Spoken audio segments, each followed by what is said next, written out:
They didn't just cross the line, they obliterated it.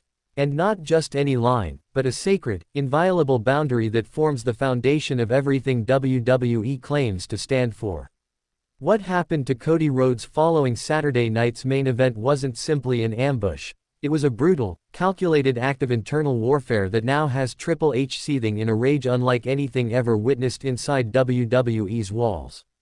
Cody Rhodes, the American Nightmare, the man who finally finished his story and stood as the undeniable face of the company, is currently confined to a hospital bed, his neck stabilized and his future hanging by a thread. Medical professionals are calling it a catastrophic cervical injury, one so severe it doesn't just threaten to end his wrestling career, it threatens his very way of life. And here's the darkest twist of all. This wasn't an in-ring mishap, not a botched move or an unlucky bump. No, this was a deliberate, premeditated strike launched not in front of the cameras, but in the one place a superstar is supposed to feel safe, the backstage halls of WWE itself. Triple H, usually the embodiment of calm control in his executive role, has been transformed into a man possessed. Insiders report that he's issued an internal directive that amounts to a declaration of war, on the attackers, on the culture that allowed this to happen, and on anyone complicit through silence. Criminal charges are on the table. Lifetime bans are being prepared. And the company is bracing for an internal manhunt that could alter the very architecture of WWE as we know it. The most sickening part, the attackers didn't just inflict damage, they used a method so sophisticated, so sadistically precise, that doctors believe it was designed for one purpose only, to destroy Cody Rhodes at his core. Eyewitnesses backstage that night paint a picture of calculated horror. Cody had just finished his match and was on his way to the locker room when he was jumped by at least 3 masked individuals moving in perfect synchronicity, clearly operating off a plan. They weren't throwing fists in a rage, they were executing something cold, strategic, and merciless.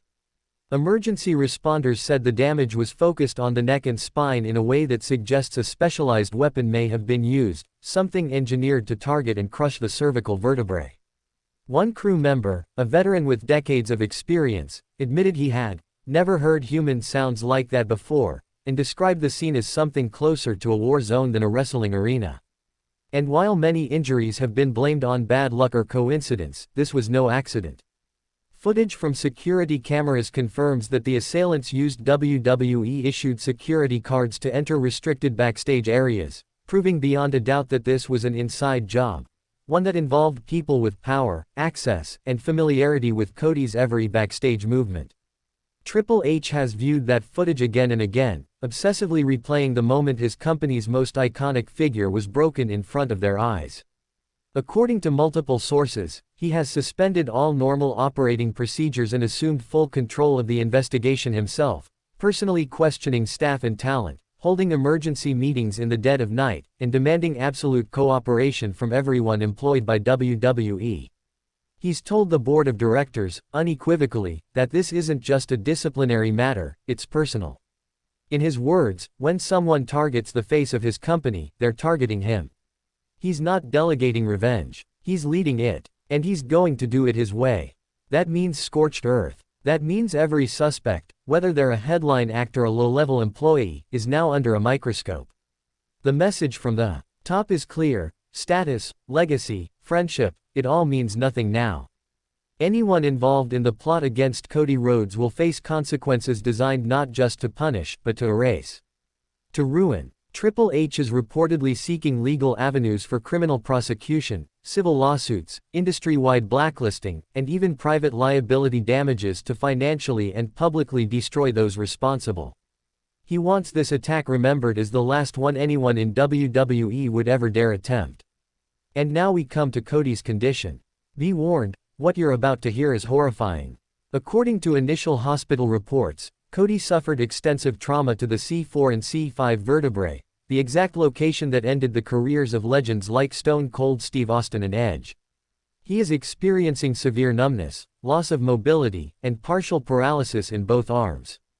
Doctors say the swelling around his spinal cord was so significant that, for the first 6 hours, no one knew if he would ever walk again.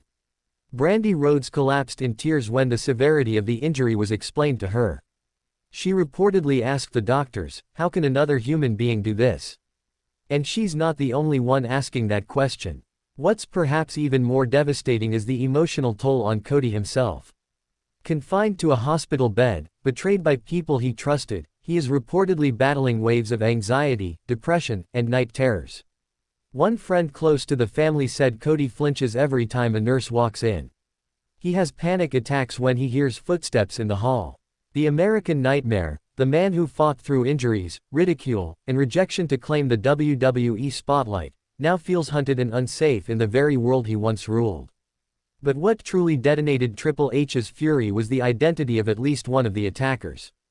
According to insiders, one of the masked men was someone Cody called a friend, someone who had broken bread with him and Brandy at their home, someone who had played with their daughter. The betrayal isn't just professional, it's soul-crushingly personal. This attacker wasn't some outside rogue. He was family. And that fact, confirmed by security footage, reportedly caused Triple H to explode in rage so violently that he shattered a chair in his office. And it gets even darker. This wasn't motivated by storyline disputes or booking frustrations.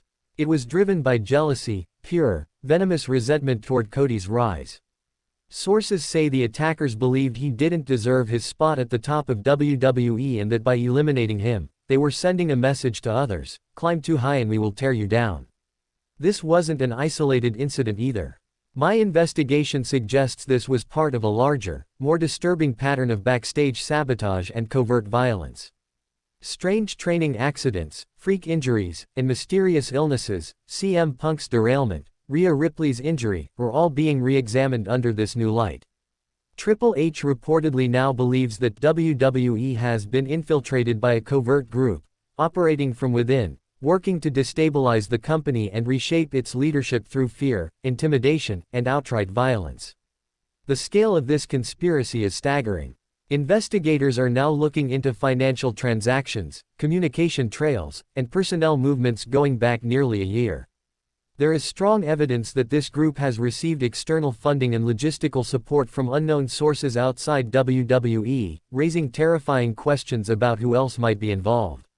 In response, Triple H has implemented sweeping martial law inside WWE. Loyalty tests are being conducted. Security systems are being overhauled.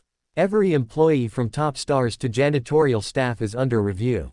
Triple H has even assembled a covert strike team known internally as the Cody Rhodes Task Force, a specialized unit composed of legal minds, private investigators, former law enforcement, and cybersecurity analysts. Their mission: identify, expose, and destroy every person involved in the attack. And Triple H's directive is chilling in its clarity: he doesn't want apologies. He wants obliteration. He wants these people not just fired, but broken. He wants them sued into oblivion, prosecuted to the fullest extent of the law, and cast out from the wrestling world permanently. He's turning WWE into a battlefield and has vowed not to rest until Cody's attackers are reduced to nothing but a cautionary tale whispered in locker rooms. This operation is now shaking the entire wrestling industry. AEW, Impact, NJPW, even indie promotions are scrambling to conduct internal reviews, fearing that similar betrayals could be festering in their ranks. Social media has erupted. Hashtags like #Justice for Cody and #LetHunter are trending globally. Fans, veterans, and analysts are demanding blood, not just answers. For the first time, wrestling's ugly undercurrent of jealousy and politics has erupted into open violence, and no one can look away. The attack has exposed not just WWE's vulnerabilities but those of the entire wrestling business, a culture that for too long has allowed resentment to simmer unchecked until it exploded in blood and betrayal. As Triple H prepares to bring the full weight of the company down on the conspirators, one truth has become undeniable: Cody Rhodes' attack was not just an internal crisis. It's a reckoning. It's a moment of reckoning for every company, every locker room, and every wrestler who ever looked the other way. And as fans, we must now choose what kind of industry we want to support. One ruled by fear and sabotage, or one where honor and protection mean something. Cody Rhodes deserves justice. Triple H deserves our support. And the entire wrestling world deserves a system that refuses to tolerate evil masquerading as business. This war has only begun. And if you think what you've heard is shocking, trust me, what's coming next will leave you speechless.